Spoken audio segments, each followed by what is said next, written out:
see almost nobody in the audience, but if you are in the audience, please, or maybe on the commission itself, please silence your cell phones so that it doesn't interrupt things.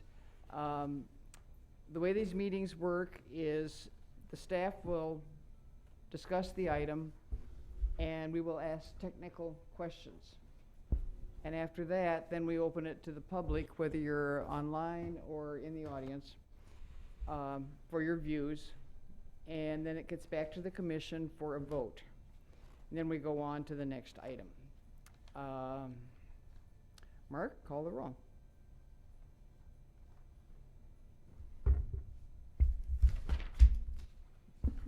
Too busy. Coulibaly. Davy. Here. Ford. Groth. Kiefer. Mitchell. Here. Perry. Here. Stengel. Here. Marshall. Here. Hintz. Present. Rath. Here. 7 present. Okay, so we've got 2 virtual. And just for reference, Mr. Marshall, you will be voting. Okay. Item 1. Minutes. Minutes. Thank you. Thank you. Plan Commission, you have the minutes. What's your Motion to accept. Second. Any discussion? All in favor, say aye. Aye. Motion carries. Thank you. This I was missed the not motion. on my Who agenda. was the motion? Person, who's second? I did. Thank you, please. I'm getting there. You're welcome. Okay. Thank you. Item 1 is release sanitary sewer interceptor easement located on the west side of the 2400 through 2700 blocks of Clover Street, north to Furno. And are there any site inspections? None? The chair will accept the staff report as part of the record. Go ahead, staff. Thank you, Madam Chair.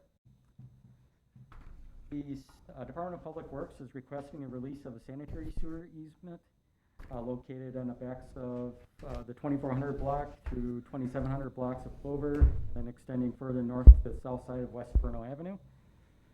Up on the screen, I have an aerial photo. It is twisted 90 degrees, so I could zoom in a little closer.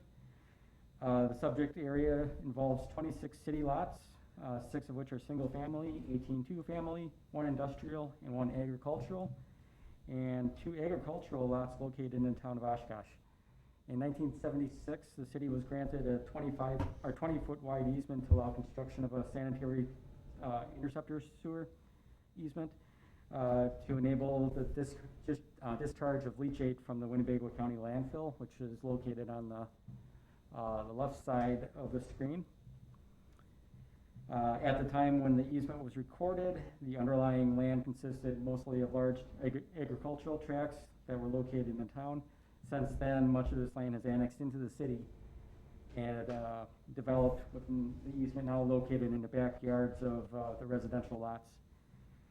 The city was approached by a property owner on Clover Street wanting to construct a deck which would be located within the easement area. The city typically does not allow construction of those types of structures within easements without an encroachment agreement. However, the Department of Public Works reviewed the request and indicated that the sewer line is no longer active and that the easement can be released. The existing easement is 20 feet wide by approximately 4,300 feet long, running north to south from 2405 Clover Street all the way to the south side of West Furno Avenue. 2405 Clover Street also has a smaller segment which runs east-west, connecting it from the back of the property to Clover Street. This is a close-up of the residential properties, showing it does take up a large area of all those properties' backyards.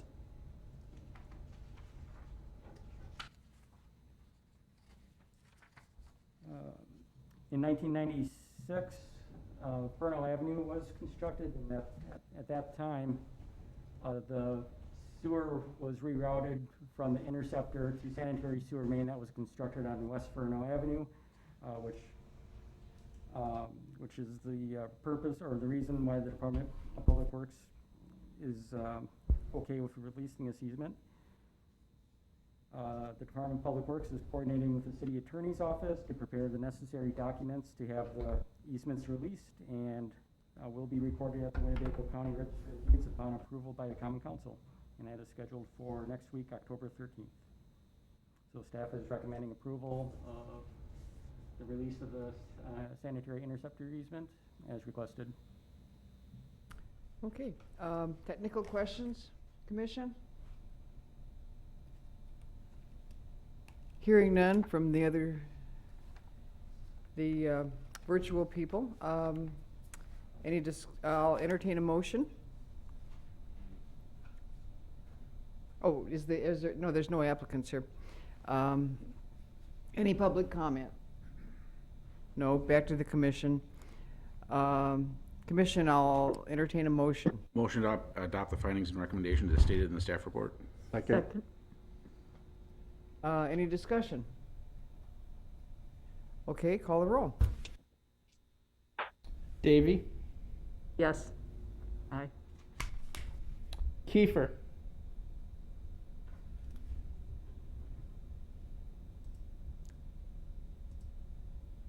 I didn't think Kiefer was on. he's in now, but we're trying to get him unmuted. Brian, can you unmute John? We're gonna come back to him just while we get him unmuted here. Mitchell, Aye. Perry, Aye. Stengel, Aye. Marshall. Aye. Gonna try one more time. Kiefer. Looks like having some issues there yet. Hintz, Aye. Prop. Aye. Motion carries 7-0. Okay, item 2. Grant electric easement at 201 CP Avenue, the Convention Center parking lot, to Wisconsin Public Service Corporation. Were there any site inspections? Okay, 1. The chair will accept staff report as part of the record. Staff, go ahead. Thank you. The city is requesting the granting of a public utility easement to Wisconsin Public Service for underground electrical facilities at the Oshkosh Convention Center parking lot. The subject site is 4.34 acres in size, located on the south side of CP Avenue, east of the Oshkosh Convention Center. The property contains the convention center, the convention center parking lot, and a portion of Riverside Park. In 2014, the convention center parking lot was reconstructed. And at that time, Wisconsin Public Service was allowed to update or reroute their existing underground facilities on the site. Well, thank you. The Common Council approved the granting of 3 easements for these updates. However, the agreement was not completed between the city and WPS. This request does add a 4th easement to the already installed existing underground electric lines, which is located on the eastern portion of the property. Up on the screen, I have the new 4th easement highlighted in orange there. Concurrently, the city attorney's office is updating the original easement agreement, which does include this new easement. The engineering drawing showing the proposed easement, and this next one shows the 4 easements altogether, the 3 which were approved by council previously but not recorded, and then the 4th one. 4th one that you're looking at today is the one that's labeled easement number 3, located on the right side of the map. The proposed easement is 12 feet wide by approximately 73.5 feet long, and the easement will allow WPS to maintain or replace its facilities and is subject to conditions and restrictions listed in the easement agreement. The Transportation Department reviewed this request and does not have any concerns with the easement affecting the functionality of the parking lot. With that, staff is recommending approval of the public utility easement as requested. Okay, technical questions, anybody? Seeing none, hearing none from the virtual folks. I'll open it to public comment. Anybody here to comment on this easement? Seeing none, back to the commission. We'll close the public comment period. Commission, we need a motion. Motion to adopt the findings and recommendations as stated in the staff report. Second. Discussion on the motion? Call the roll. Davy, Aye. Ford, Present.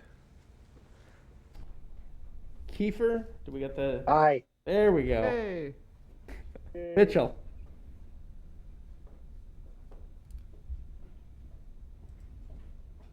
Justin, can you unmute yourself? Yeah, it wouldn't let me. Aye. Thank you. Terry, Aye. Stengel, Aye. Marshall, Aye. Hintz, Aye. Prop. aye. Motion carries 8-0. Okay. Item 3, residential design standards variance to allow window closures on the front facade and exterior materials not the same as the materials on the original building at 603 CP Avenue. Were there any site inspections?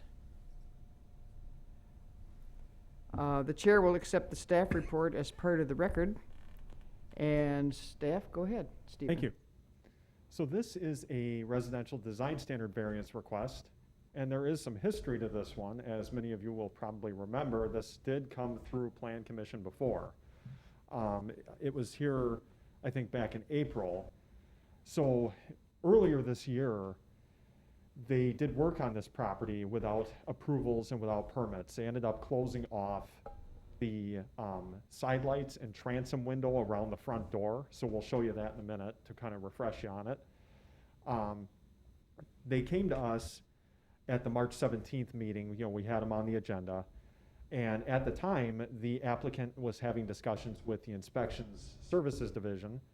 And so due to their conversations that were ongoing, and I was also involved at the time, we ended up laying this over. We had asked you to lay this item over. We laid it over until the April 21st Plan Commission meeting. Between the 17th and the 21st, in that month or 5-week period, there really wasn't much progress. So we ended up putting this item back on the agenda. And at the time, we were not comfortable approving the work, recommending approval of it. So we recommended denial, and you as a body denied the design standard variance request at the time. The applicant had further discussions with me, with planning staff, since the April 21st Plan Commission meeting, and they showed us a few alternatives that they thought would be an improvement on the work that was done. So we worked back and forth with the applicant, and we told them that they would have to refile for a design standard variance because they were originally denied. And so we put them back on for this meeting. They filed in September. So there was a several month period in there where there was back and forth trying to come up with a solution that worked for the applicant and for the city. So you can see the subject site there outlined. It's a 2-family unit. The immediate properties immediately surrounding it are single family, residential. You can see kind of interspersed in there some 2-family residential and kind of a mixture of commercial, mixed use, multifamily all around the subject site there.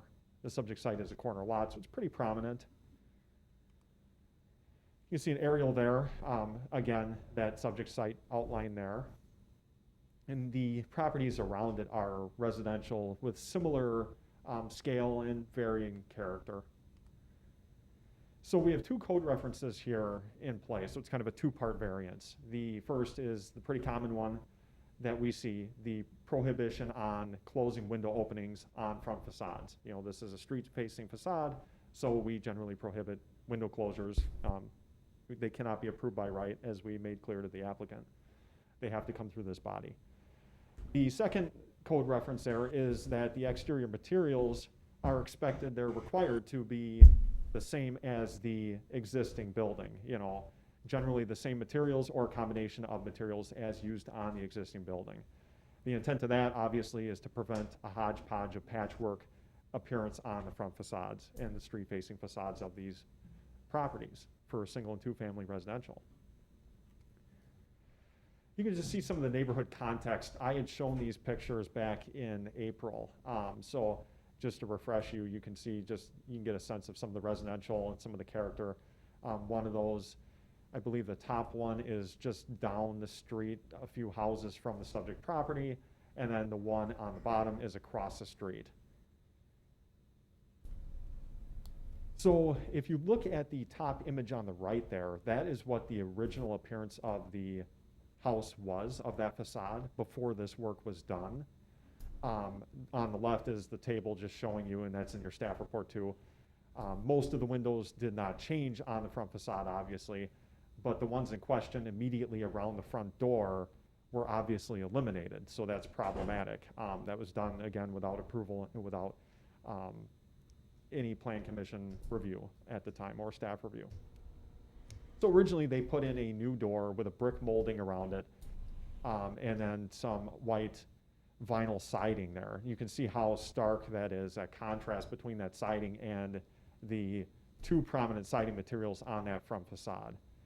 At the time, we were not comfortable, as I said, recommending approval, so Plan Commission denied it, and then the applicant came back to us.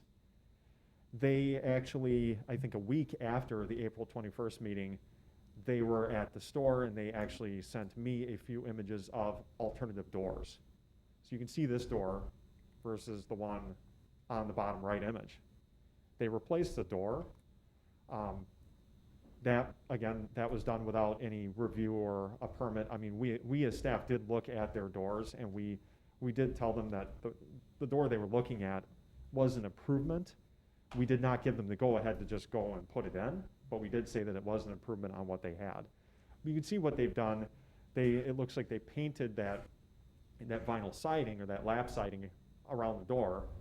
It's not perfect, but we thought that it was an improvement on what they had originally.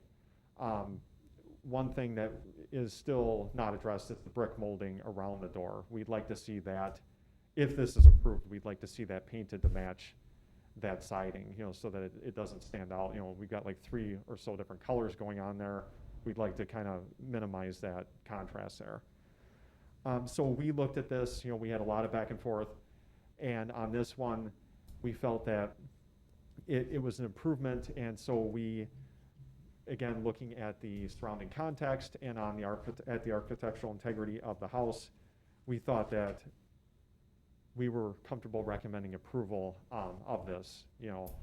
The door is an improvement. It's not ideal that they did the work without a permit, but we wanted to try to work with them to find a solution that worked for them and for staff.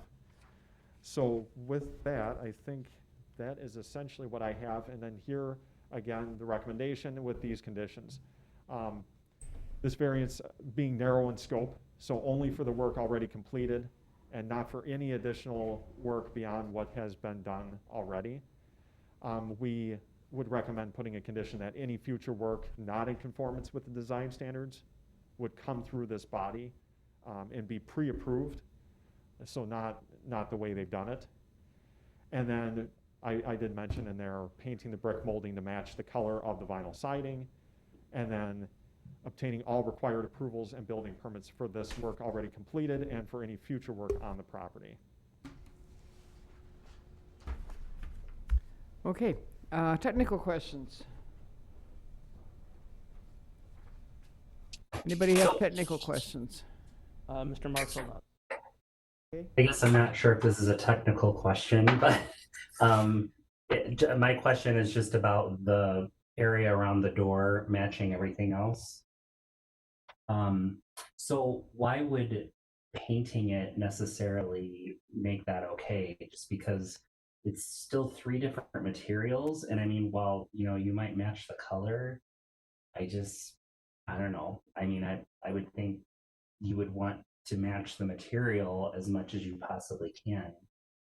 So staff took a really hard look at this. It's been a difficult design standards variance to make a decision on. Obviously, the asphalt siding that is on the lower portion of the house is extremely hard to find in today's market. There's a reason people don't make asphalt siding anymore. It was a poor product when it was done, and really there's much better alternatives. So, I mean, ideally world, we would have had them replaced like for like. In a situation like this where it's asphalt siding, we know that's difficult to do. So we're trying to find kind of the best option available. When staff looked at it, by at least painting that the same color as the siding around it, it's going to blend in a little more and at least stay to as close to a two-tone color of a house as we could get. It's just really looking at what's maybe the best solution we could come up with. And the applicant did say that they were looking at panels that were close in appearance, had the same texture as that siding there.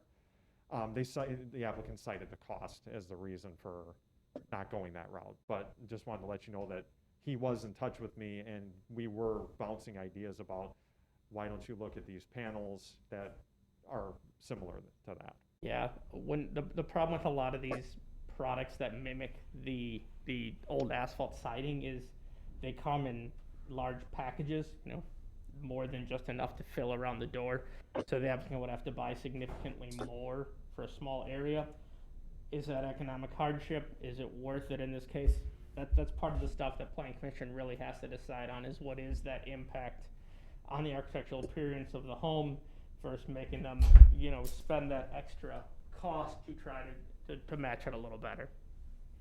I didn't realize it was asphalt on the bottom there. It's hard to see in the picture, but that makes sense. I understand.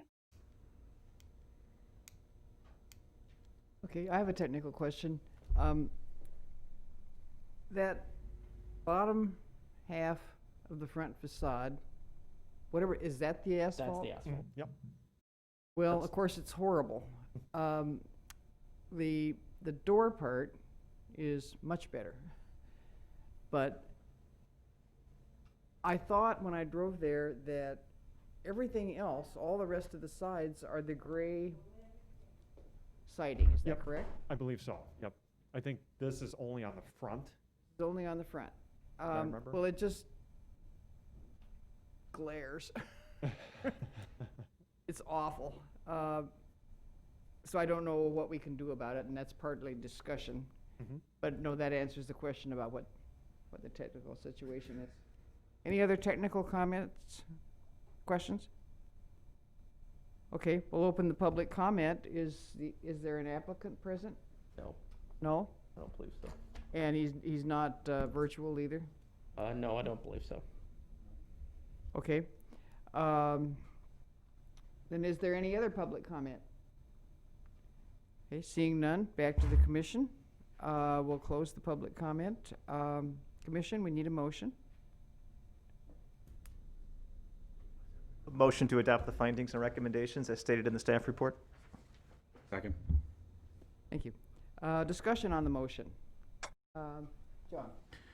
I just want to compliment staff on this, on working with somebody, because we've had issues in the past with people who do things before they come to us.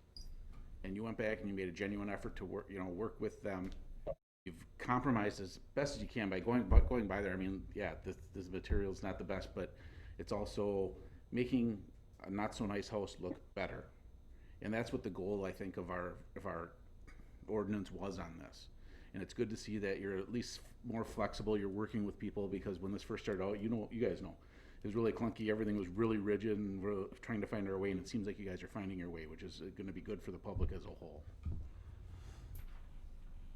Okay, any other commission discussion? I have some.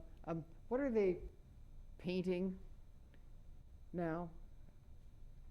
As part of the conditions, So what it'd be that- changes? You can see like tannish, light brownish, right around the door there. That's what we were kind of hoping would stand out less. Oh, okay. Oh, just that skinny little thing? Correct. Yeah, Oh, okay. because you can see it from the sidewalk, from the street, so we felt that if they could just do that, that would at least help some. Okay, and there's no such thing as painting that asphalt, right? Yeah, I don't. The remainder of the asphalt siding? Yes. I'm assuming that's the answer is, don't be silly. You're I'm too not sure polite if to it- tell me. I'm not Just say, sure if just it say it would wouldn't be either. fun. I'm not familiar with painting of asphalt siding. Okay. Well, as I say, the door part is much better, and, but it's not a happy situation. In order to, but the applicant will be required to obtain all past building permits. Correct. Or he will be cited, because he's already basically done the work. Correct. Once this variance, if the body approves it and he does not pull a permit, then he will start to receive citations for not pulling the permit until the point he does. Okay. Just to be Any clear, question, Margie? this is the applicant and the owner is the applicant for this, correct? So I think the original applicant was someone that did this The, work. the tenant did the work originally, Okay. not the owner. Yep. The owner must apply for it. We don't let a tenant apply for the design standards variance. We need at least a sign off of the owner in order to move forward with it. The reason I was asking was it's confusing because that's what the paperwork looked like initially, but then under number 6, where it says describe unnecessary hardship, and it says we've already spent a lot of money on this, the homeowner will not reimburse us. Yeah, the tenant filled out the paperwork, the owner signed off on it. Yep. So but who's asking for this at this point? Is it the renter or the owner? Ultimately, the owner is the responsible party.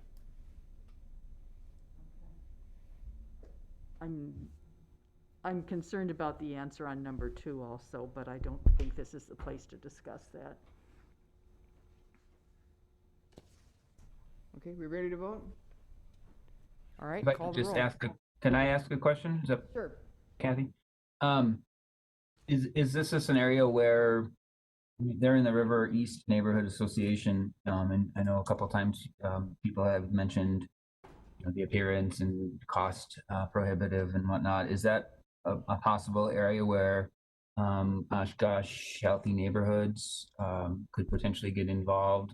And has their information been shared? And I know that there's an ongoing struggle is not the right word because I think they're doing great work, but how can they best fit in and be the most productive?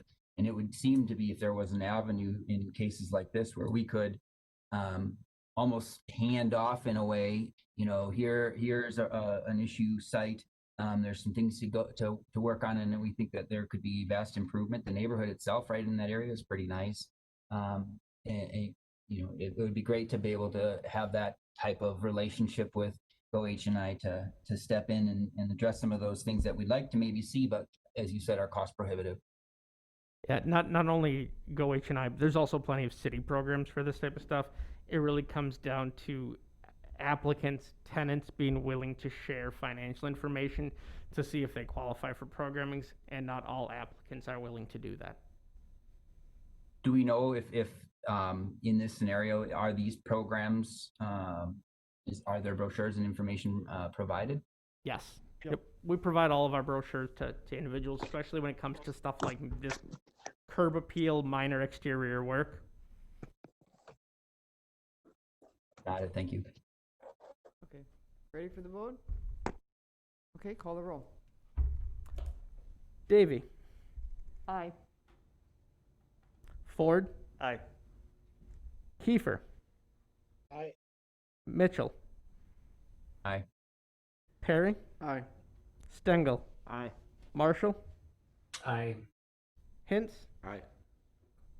Prop. All right, Motion carries 9-0. okay, next item is subdivision variance requests for property located at 615 Mount Vernon Street. Were there any site inspections? I had one. Chair will accept the staff report as part of the record. Go ahead, staff. Thank you, Madam Chair. The applicant is applying for 2 variances from the subdivision regulations. The first is to allow the creation of a lot with a width of 57.01 feet at the right-of-way line, where the subdivision regulations require a minimum width of 60 feet. And the second request is to allow the creation of a lot with an area of 6,851 square feet, where the zoning ordinance requires a minimum lot area of 7,200 square feet in the 2 flat residential 10 zoning district. The subject site is located at 615 Mount Vernon Street. I have a land use map up on the screen. The surrounding neighborhood is a pretty good mix of single-family uses, two-family uses, and the subject site itself is a three-family, multifamily use.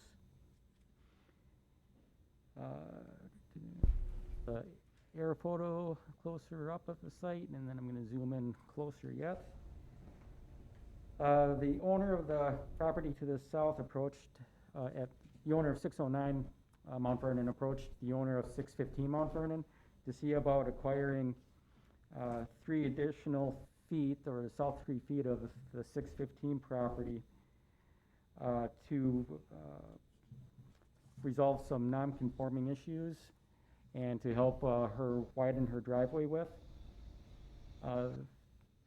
The owner of 609 Mount Vernon stated that her driveway leading to the detached garage in the rear yard is very tight between the house and there's an existing fence. You can kind of see up on the air photo. There's only about 7.8 feet between the house and the garage, and it makes it very tight for vehicles entering and exiting the property. And the second issue is that fence is encroaching onto the 615 Mount Vernon's property. So the additional 3 feet would allow her to relocate the fence on the new proposed property line and allow her to widen her driveway to approximately 10.8 feet wide.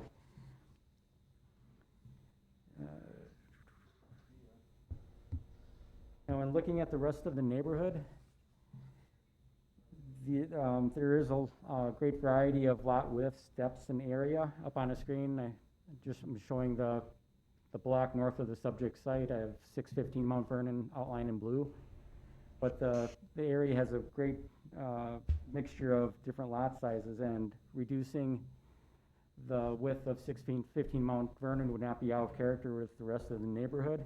It's actually one of the larger lots on this block. And secondly, it could be argued that if it weren't for all the high number of two-family uses within the surrounding area, at the time when we did our zoning code rewrite back in 2017, this area probably would have been zone SR9, which has lower lot standards of only 4,500 square feet, 40 feet in width, and 100 square feet in depth.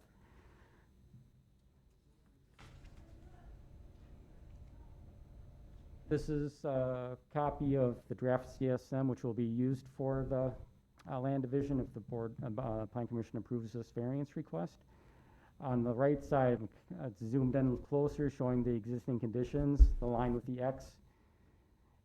X is going through it is the existing fence. There's a dashed line, which is the current property line, and you can see that fence encroaching onto the neighbor's property.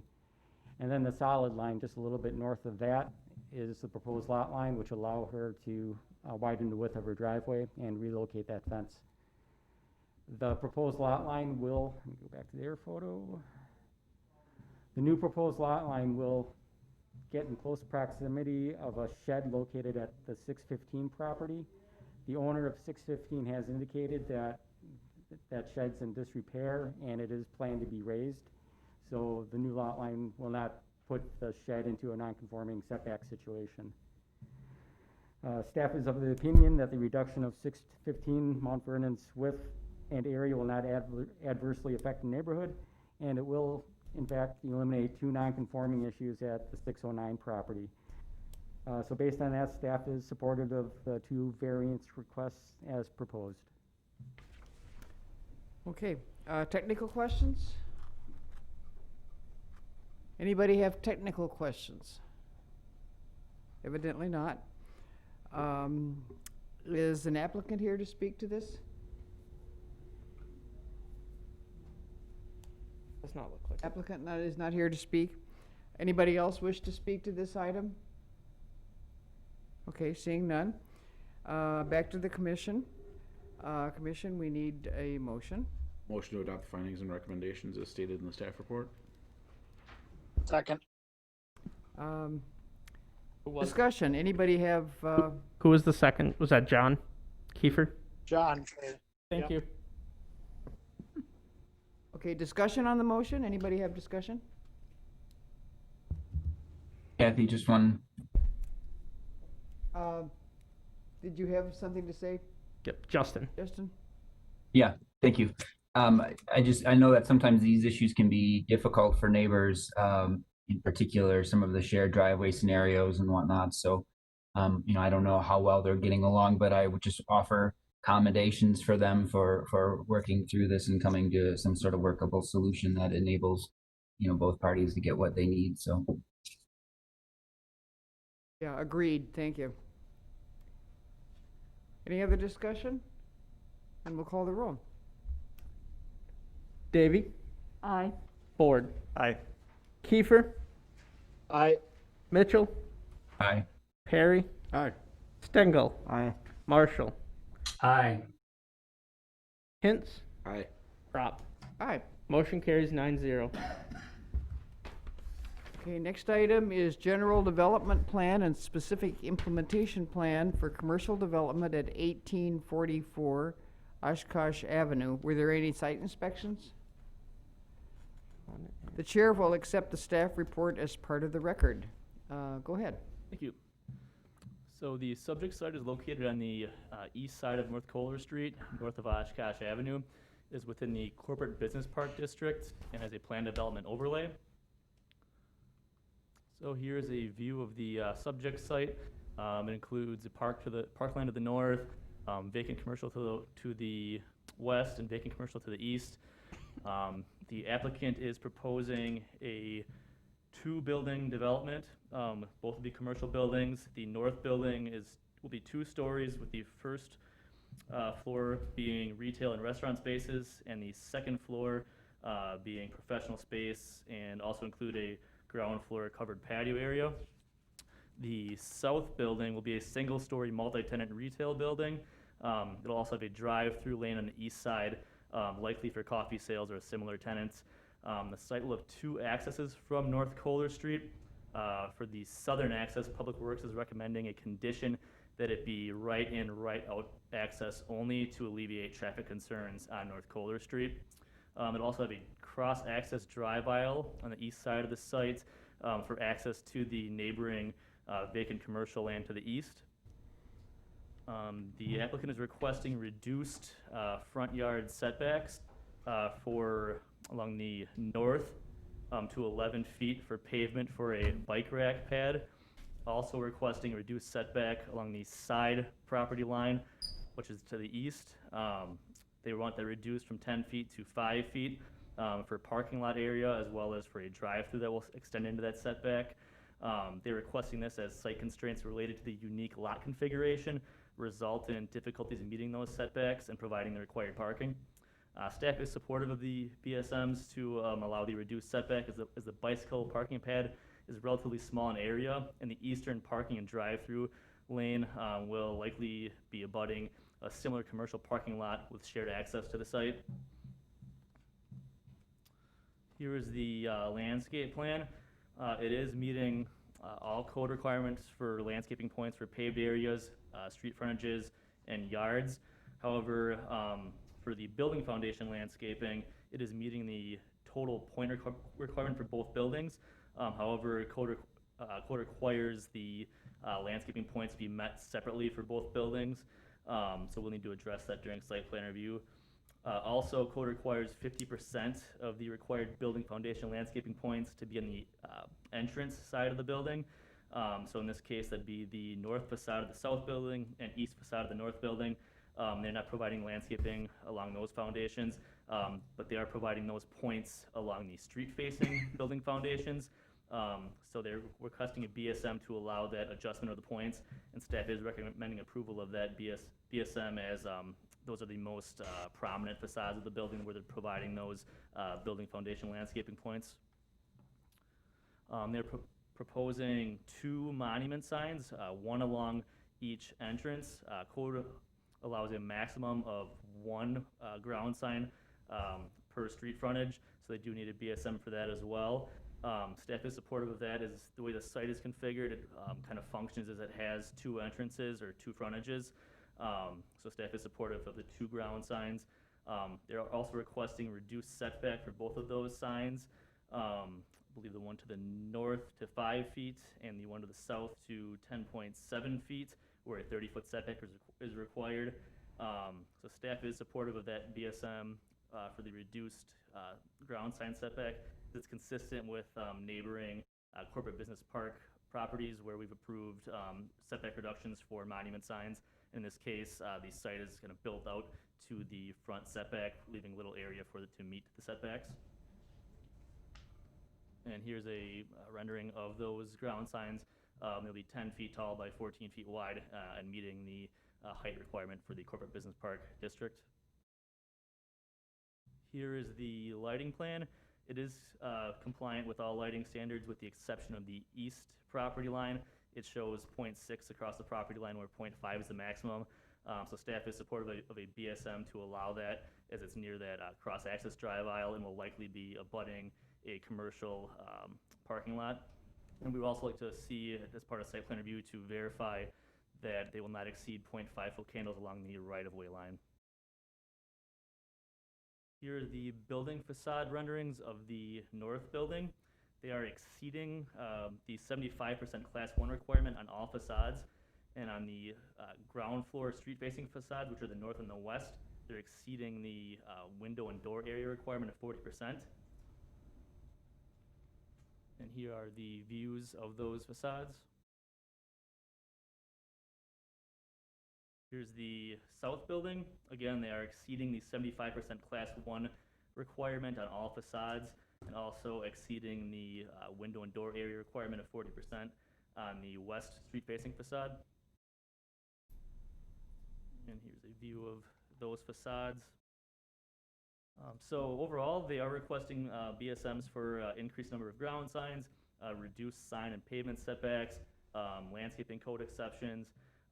However, they are offsetting those requested BSMs by exceeding the overall landscaping point requirement and also exceeding the Class 1 material allotment on all facades of both buildings. So staff does feel that they've adequately offset those base standard modifications, and they are also providing a site that is complementary to the surrounding area. So staff recommends approval of the GDP and SIP with the findings and conditions listed in your staff reports. Okay. Technical questions from the commission? Yeah, I have one.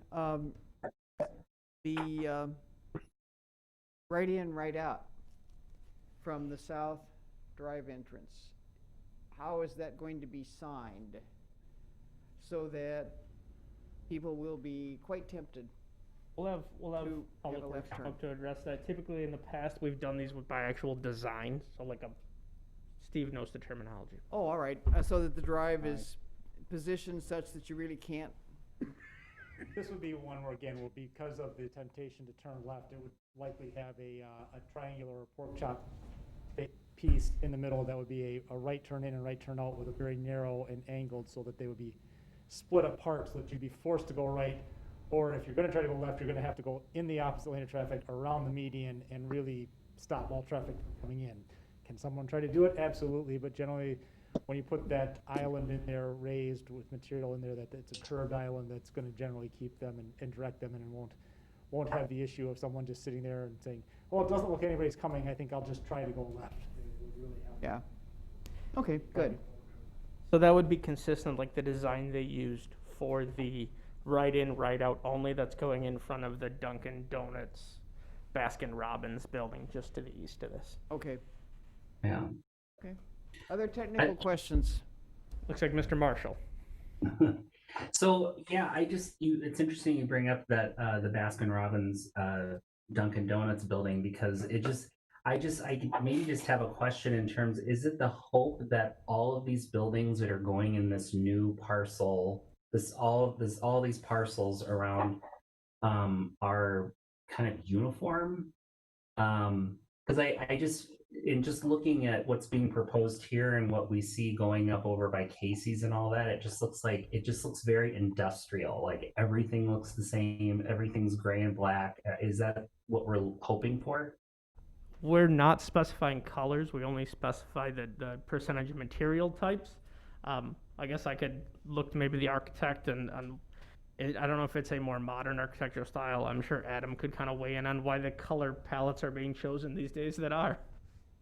I mean, I just, this is a big deal. I mean, this is a huge development along a major corridor of our city. And, I want things to, make sure that things are, really pop. They really bring the attention to somebody. I just, having it look so uniform and just so, it just kind of, just based on the pictures I'm looking at, it just looks kind of blah. So I'm just curious. Yeah, when Council and Plan Commission originally approved the concept of the corporate business park, it was to be a very high standard in types of materials, a lasting appearance, which is why we chose at that time Plan Commission and Council adopt the standards of 75% Class 1 as opposed to 50%, and why they chose to adopt the idea of all buildings having this base, middle, top. It was a purposeful decision made by Council and Plan Commission at that time.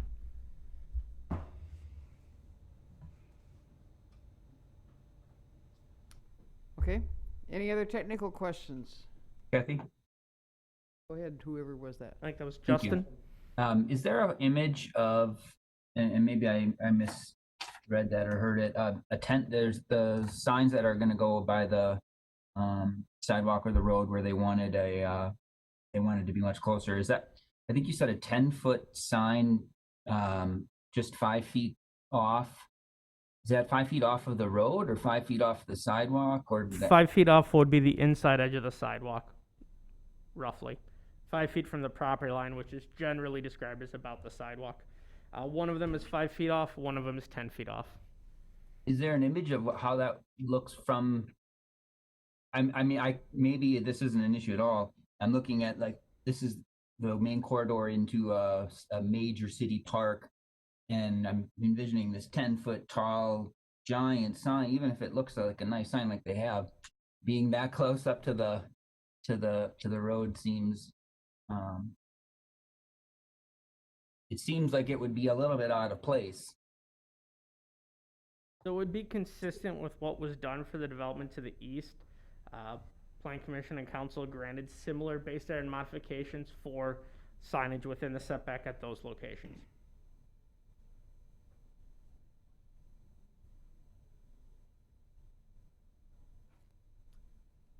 Okay. I'll follow up on that. There's no visual problem with the monument signs? They'll have to be for outside of the, traffic? they'll have to be outside of the vision triangles. Okay. Yep. Okay. Okay, any other technical questions? Then we'll open it up to public comment. If the applicant is here, we would like to hear from the applicant. Yeah, the applicant is with us virtually. Go ahead, Adam. Hello, everyone. Hopefully you can hear me. Fairly.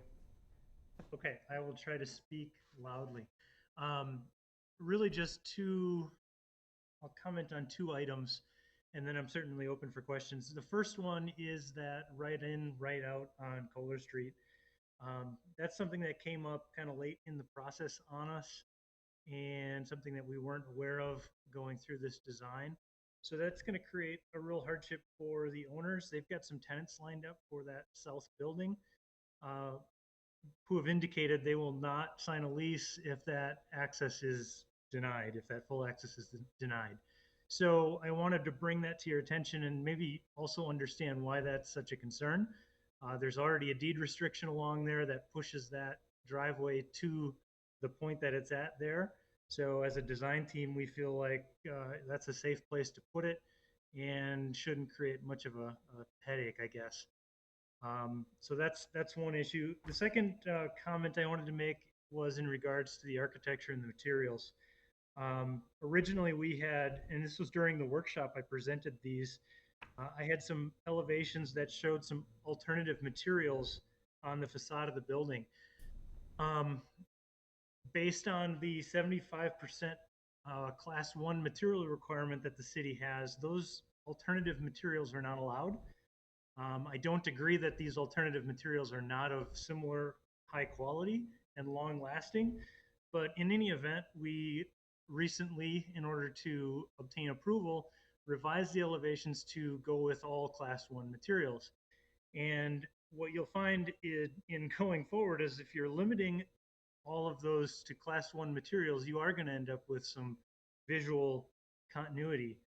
It takes away some creativity. It takes away some flexibility for designers to utilize different materials and different textures. So I would prefer to go back to the previous elevations where we provided some, I guess, varying color and texture in this building. I think the massing was better and the overall look was better, but they technically don't fall within the Class 1 materials. Going forward, I'd encourage the Plan Commission to look at that Class 1 material list and provide a little bit more flexibility in that so that designers can use creativity, look for materials that that provide that better visual interest. Can I ask another technical question? What constitutes, that high level, what are we calling that? The materials? Yeah, the so right- level 1. Right now, code classifies Class 1 materials as Class glass, 1. brick veneer, stone veneer. Brick, you said? Yep, so glass, brick or brick veneer, stone and stone veneer are listed as Class 1 materials. Okay, so what would maybe be an example of what Adam's talking about that would lend some creativity that we're saying does not fall in line with that? So for instance, on this project, we had put in some aluminum composite panels, which is a smooth metal panel with some reveals. Very common. A lot of people use them. They are very durable, very long lasting. Another material that we're planning to use was it's called a Longboard extruded aluminum siding. And I know you hear aluminum siding and everybody's skin crawls a little bit, but this is actually an extruded product, which is made similar to how they make curtain wall and storefront. So it's a thick, very strong, very heavy duty material. But the neat thing about that material is you can get wood grain and wood looks with it that are actually very accurate and very, very beautiful. So it, again, just changes some of the texture and the scale in a building. But I don't think you sacrifice the long-term quality or visual quality using those types of materials. Yeah, I think you kind of hit it on the head there, Adam, is I just feel like it lacks warmth and, just some diversity, or if you will, it just looks all the same. And, I think that, like I said, it's a major corridor. These buildings are going to be here forever, long before we're all gone. And, I just want it to be something that, has a little, diversity, or just looks a little just different. It's just not like a group of institutional buildings together. Yeah, and I think when you limit the materials used to brick, stone, and glass, definitely limits your look and your style.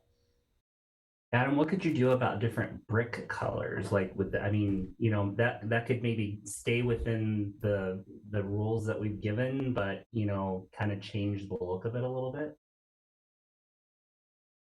Yeah, certainly could try that.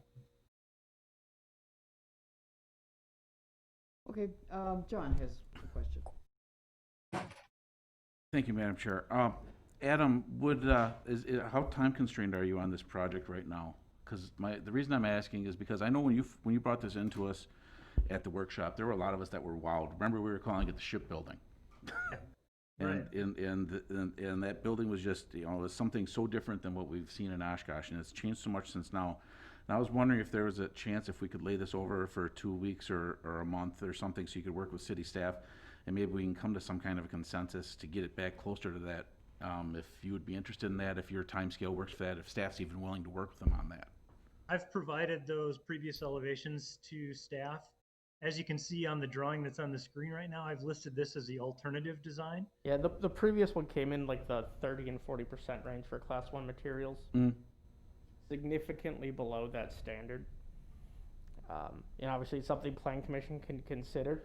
Well, I know that we had discussed that we maybe need to expand our definition of what what is first class, and we have to be Yeah, we careful. haven't As seen we've actually- talked about, we have to be careful because of what we've Yeah, been and burned we've on never other actually things. been provided like material samples or anything to help with that. You know, a lot Right. of the applicants we've dealt with, they provide those samples. We can try to have that discussion.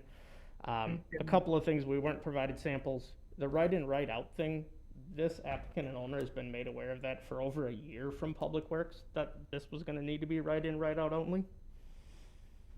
So, you know, we've had some of these discussions. It's been a struggle to get to this point. Right. And I was just wondering if maybe if we had a couple of weeks, maybe we could get some samples in, maybe we could find out what's, you know, if some of these things are better, because like I said, when they came in with the workshop, it was beautiful compared to this. Yeah, can you go back Not to saying that this elevation? is an eyesore by any stretch. I provided material samples with the submittal, not physical, but product brochures. Yeah, no, we need physical samples. That's what we've been provided in the If past were to asked help. for, I would have certainly provided them. So would 2 weeks, I guess I'm talking to the applicant, would a couple of weeks help in this? Will we be able to get some samples? Will we be able to see At that? this point, I'd really like to just get approval and get moving. If we need to work through some elevation ideas with staff, we can do that, but we're running out of time.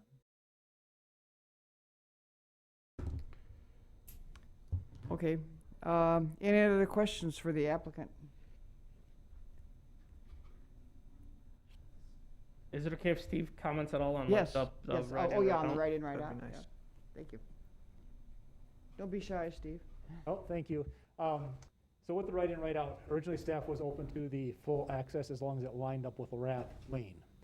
The issue being, our code has requirements that there are intersection and driveway separation requirements on roads that are higher classification than a local road when they serve commercial or manufacturing properties.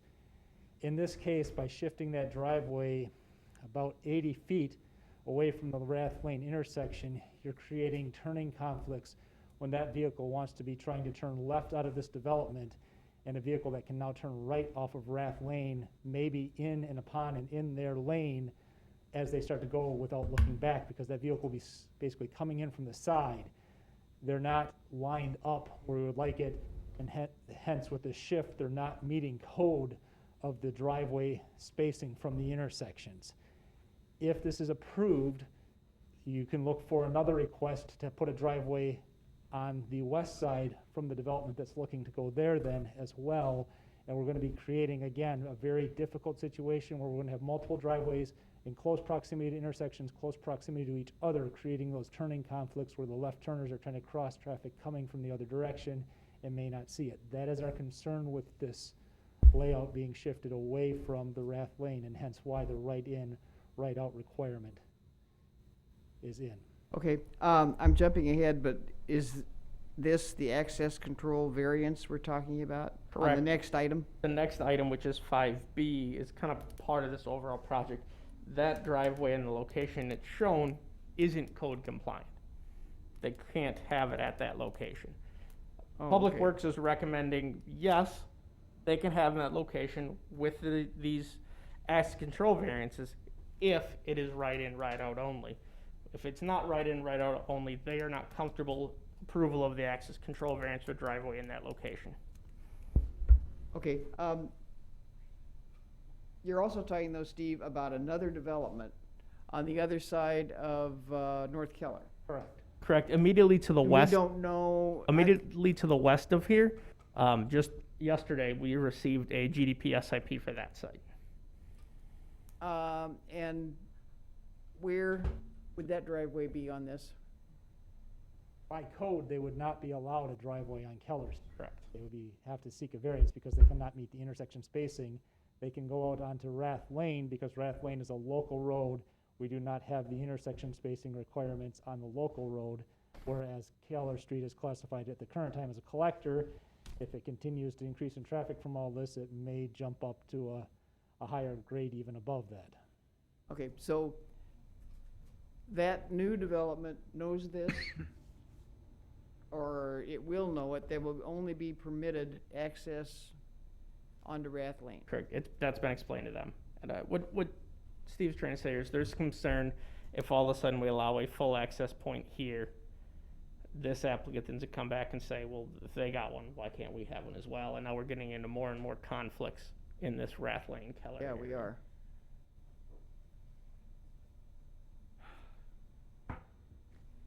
I just want to be able to give a little bit more of a full background as to why and what the concerns were with this and bring up the access control so everyone kind of have a full picture to discuss that, for any questions. Right. So it wasn't kind of looked at in the vacuum, right turn, right in, right out only. Otherwise, the choice is no access. Otherwise, the choice is, yeah, the access either, we were willing to allow full access lined up with Rath Lane Here. so that so you Oh, all eliminate right. those offset intersection and allow it at that point as a full access. Okay. Or That- meet the intersection and spacing control. But that's obviously kind of where the ship Yeah. building sits, Yeah. is this area. So the applicants pushed the driveway south of that building as opposed to lining up with Rath Lane.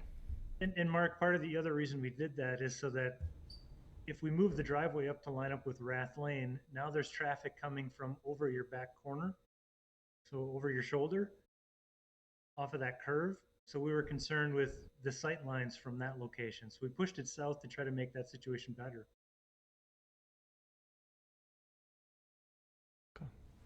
So from city staff point of view, it's a safety issue, is that correct? Correct, safety and then, yes, Okay.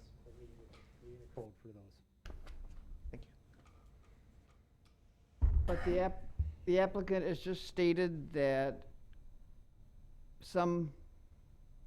possibly one or two of the tenants in your south building, you think will not sign a lease? That's what I've been told.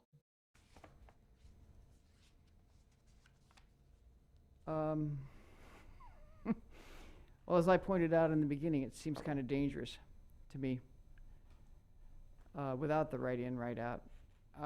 So you've got that issue, and we can work around, as far as I'm concerned, we should have taken care of this materials situation in the workshop. I thought we had an excellent workshop. I didn't know we were going We to. didn't have the materials at that point to know what they were. Okay. They showed images. We didn't know what the materials were. They were very pretty pictures. It was pretty clear that it wasn't brick though, right? Kathy, if I may go, just wanted to add that I mean, I think the right in, right out, always is a safer option for pedestrian traffic. We are looking for this to be a corridor that is going to be utilized hopefully by individuals that will be biking or walking to the park. And as such, those types of intersections tend to be much, much safer, and drive entrances. The only thing that I'd add then is if those signs are going to be so close, hopefully they're positioned at a distance far enough from any sort of drive that visibility isn't blocked for people who maybe, I don't know if we're expecting people to be bicycling on the sidewalks, and then for other pedestrian traffic as well, that there's sufficient clearance between a 10-foot sign, just 5 feet off of the sidewalk. Yeah, the signs will have to be outside of the established vision triangles. Okay, Mike. To the applicant, once again, I want to I'll just ask with John's question again. So there's no possibility you'd be willing to wait 2 weeks, submit some materials to planning and let us revisit this? That screws your timeline up? Well, the exterior elevations, all of that information is already in staff's hands, other than physical materials. I asked to include both of those on the plan commission, but I was told that we could not include both of those. Okay, so 2 weeks, that's not a viable solution? So that we can get those, regardless of what happened in the past? If we don't, I will say no. Okay, We don't have time. okay, thank you.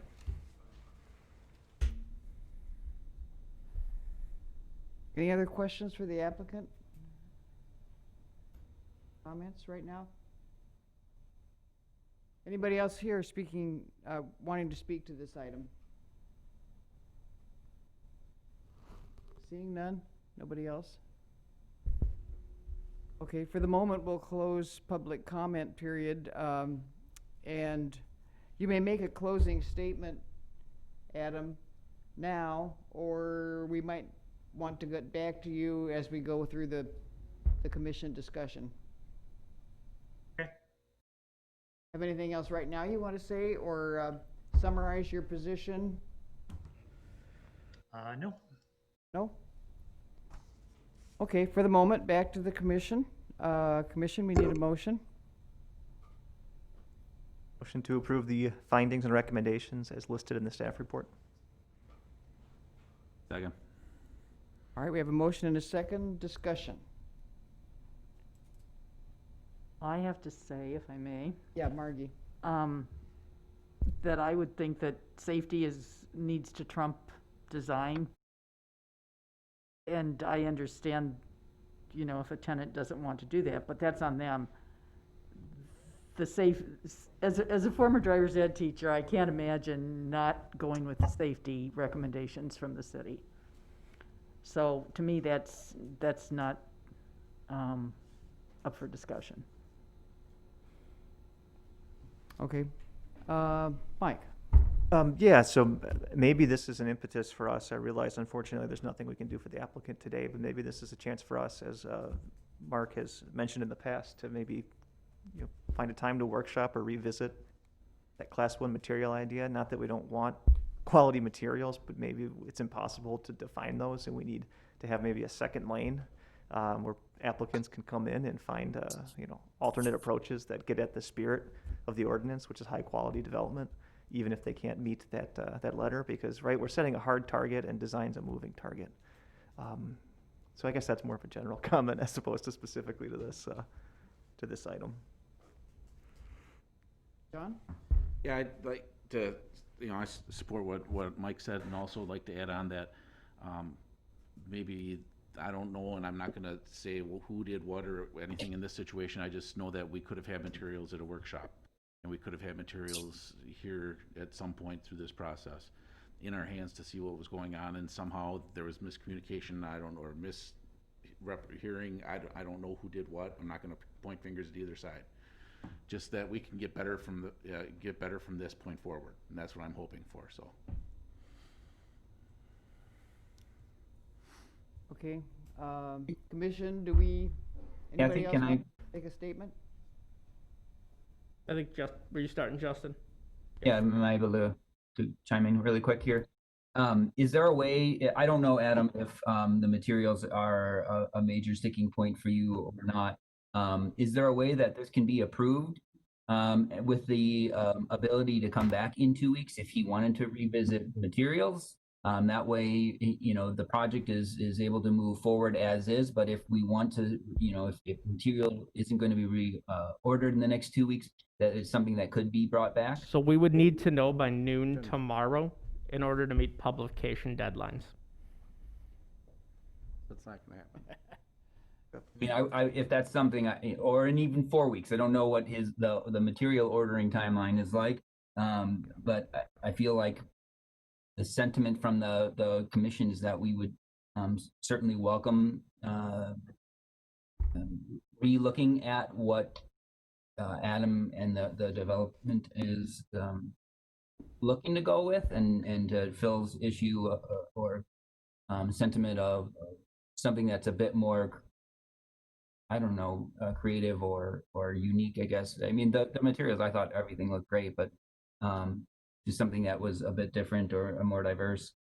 Maybe that's an option that we could pass with the ability to revisit. I don't know if that helps. That would help, Justin. I think that we could, if everyone would be comfortable giving us the ability to get started and that comfort, I can come back with more detailed information on those materials, and we sit down and go through that at the next, if it's not 2 weeks, in 4 weeks. As long as Tom, it's not holding up the process. Well, Tom even has if a it's not part of the actual order, let's say we had 4 weeks. If he wanted to come back in 2 weeks for a post-meeting workshop, does that still require the same notification requirements? So correct. Right now, this is plain commission discussion only. If you want to open it back up to discussion with the applicant, you can do so, but you have to actually reopen that.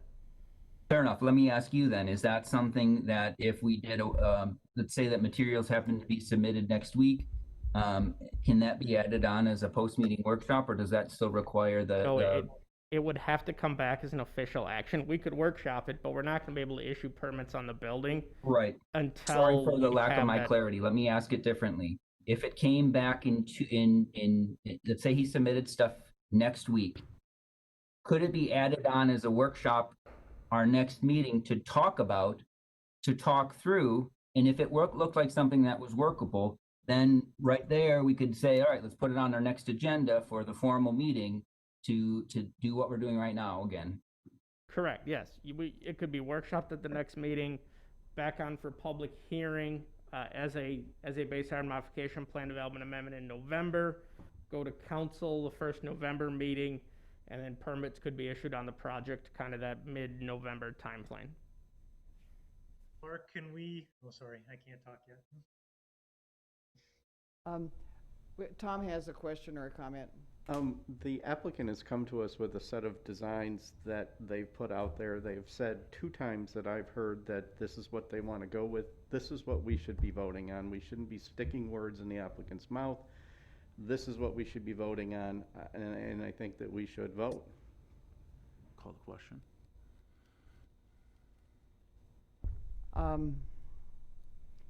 So, Mr. Applicant, Adam, if we vote for these conditions. And this is plan commission discussion. Okay, all right. Well, we have plan commission discussion. If we vote to approve these conditions, the applicant has The applicant has the stated right to. that he does not like one of the conditions, then we vote the way we vote, and it goes to the council, and then the applicant decides how he wants to proceed. Correct. The applicant can choose to file for a workshop, could choose to file for an amendment. Okay, fine. Just to be clear, the applicant, just like any other applicant, can choose to amend a project that we have approved or request a workshop, so. Correct. Okay. All right. Call the question. All right, the question has been called. Let's call the roll. Davy, Aye. Ford, Aye. Kiefer, Aye. Mitchell, Aye. Perry, Aye. Stengel, Aye. Marshall, Aye. Hintz, Aye. Prop. Aye. Motion carries 9-0. Okay, next item, access control variance for this same project. We've already talked about it at 1844 Oshkosh Ave. Any site inspections? One. The chair will accept the staff report as part of the record. Go ahead. Thank you. So as you got into, they do need access control variances. They only need 2 of them. The first is for lateral clearance for both entrances. They're showing a 30-foot lateral clearance where code requires 75 feet. Staff is supportive of this reduction to 30 feet as it still allows for about stacking of about 2 vehicles. And with the 2 entrances, that will kind of alleviate the overall stacking of those entrances. Staff is supportive of that one. And the other variance is the corner clearance from Rath Lane. Code requires 120 feet from Rath Lane, and they're showing about 84 feet. So staff is also recommending approval of that with the condition that it's right in, right out, as we had been discussing. Okay, technical questions, commission? Hearing none. Any closing statement, rephrase that. Does the applicant want to speak to this item also? I do not. Okay, I think we've said everything already. Anybody else wishing to speak to this item? Okay, evidently not. We'll close the public comment period. What? The applicant has one last chance to say something. Okay, evidently not. Commission, we need a motion. Motion to adopt the findings and recommendations as stated in the staff report. Second. Okay, and Mark has to get down who that was. Sorry, who was the motion in the second? John. John Tom. As was just pointed out, our condition number 1 needs to be corrected. It says Jackson Street, and it should say Oh, Kohler yes. Street. So, we will correct that. I noticed that on the. I didn't. Okay. All right, any discussion? Commission? I just got one thing. Just wanted to thank Adam for his time and effort in working and working together to meet those expectations for the materials and being willing to, I guess, compromise and work on that access points as well. So thank you for your time. Okay, then we'll call the roll. Davy, Aye. Ford, Aye. Kiefer, Aye. Mitchell, Aye. Perry, Aye. Stengel, Aye. Marshall, Aye. Hintz, Aye. and Prop. Aye. Motion carries 9-0. Director's report? So just wanted to report out something that we don't normally do, but we thought it would be beneficial at this time. They are working on re-siding the senior center, and although it did not technically need a design standards variance as a public building, we wanted to at least make you aware of it. They had a very deteriorating wood siding on that building. It was in large part disrepair, so they are actually re-siding with a vinyl material. And Jeff, did you get pictures when you were out there today? That's So the existing conditions. we're gonna pass this around. If you don't want to touch it with COVID, I get it. Let's go. That's a problem.